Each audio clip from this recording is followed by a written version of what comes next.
दोस्तों, मैं हूं रजनी। मेरी शादीशुदा जिंदगी में बहुत परेशानी उठाया।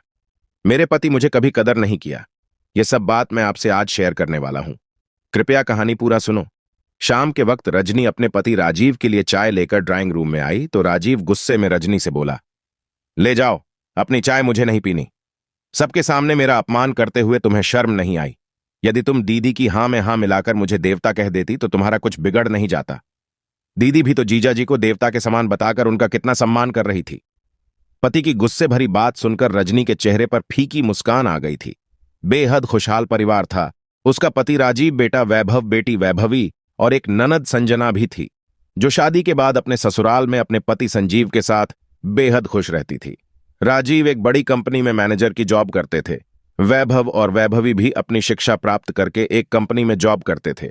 राजीव कंपनी में अच्छी सैलरी मिलने के बाद भी अपने दायित्व अच्छी तरह से नहीं निभाते थे। अपनी सारी तनख्वाह वे अपने शौक पूरे करने में ही उड़ा देते थे।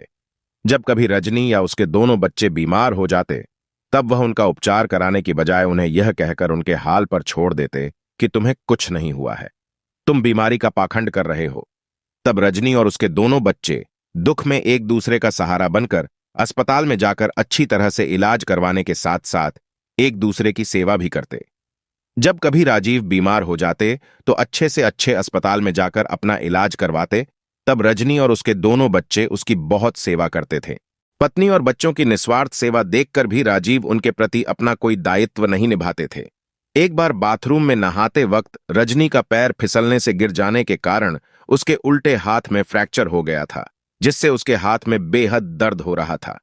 तब राजीव उसे दर्द से कराहते देखकर उसका मजाक उड़ाते हुए बोला, तुम्हें कुछ नहीं हुआ है, अपने हाथ में बैगन भूनकर बांध लो, तुम्हारा हाथ ठीक हो जाएगा।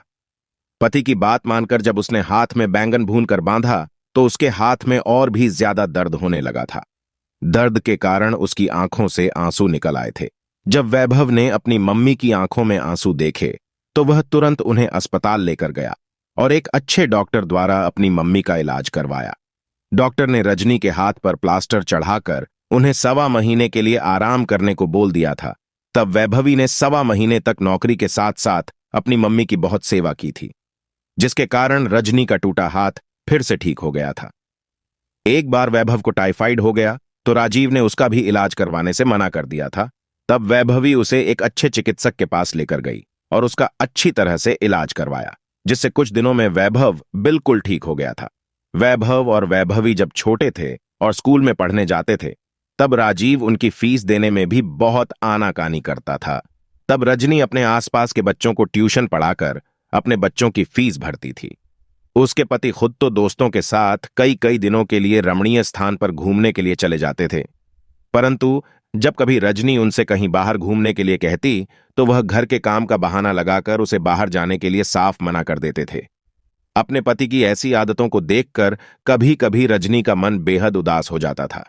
इसके विपरीत उसकी ननद संजना का पति संजीव बेहद जिम्मेदार इंसान था, जो अपनी पत्नी के प्रति हर दायित्व खुशी खुशी निभाता था। कभी वह बीमार पड़ जाती तो उसका अच्छे डॉक्टर से इलाज करवाने के साथ साथ खुद उसकी सेवा करता था। वह उससे जब कहीं घूमने को कहती तो खुद उसे उसकी पसंद के रमणीय स्थान की सैर कराकर लाता था। उसके बिना मांगे ही वह उसे उसके घर खर्च के लिए पैसे दे देता था। संजीव की ऐसी आदतों के कारण संजना उसका बेहद सम्मान करती थी।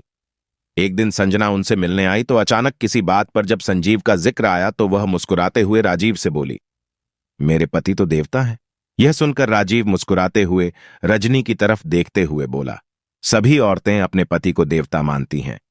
यह सुनकर संजना राजीव से बोली, भैया ऐसा नहीं है। फिर वह रजनी की तरफ देखकर बोली, भाभी, क्या आप भी भैया को देवता मानती हो? नहीं, मैं इन्हें देवता नहीं मानती। संजना की बात सुनकर रजनी ने कहा तो उसकी बात सुनकर राजीव को गुस्सा आ गया था। उस वक्त तो वह खामोश हो गया था, परंतु संजना के वापस अपने घर जाने के बाद शाम के वक्त जब रजनी ने उसे चाय दी तो वह उस पर अपना गुस्सा निकालने लगा था। अनेक वर्षों तक उसके लापरवाही भरे बर्ताव को झेलने के बाद आज उसकी सहनशीलता जवाब दे गई थी।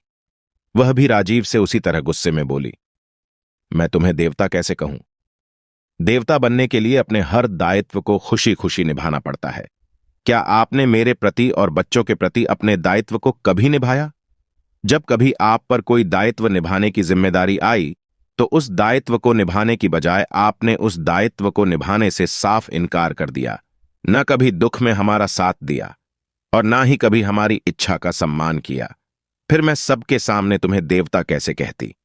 देवता वही होते हैं जो सुख दुख में अपनी पत्नी का साथ देते हैं और उसकी हर इच्छा का पूरा सम्मान करते हैं। रजनी की बात सुनकर राजीव शर्मिंदा हो गया था। शर्म के मारे उसके मुख से कोई बोल ना निकला था। गर्दन नीचे करके वह चुपचाप चाय के घंट भरने लगा था। दोस्तों, कैसी लगी मेरी कहानी?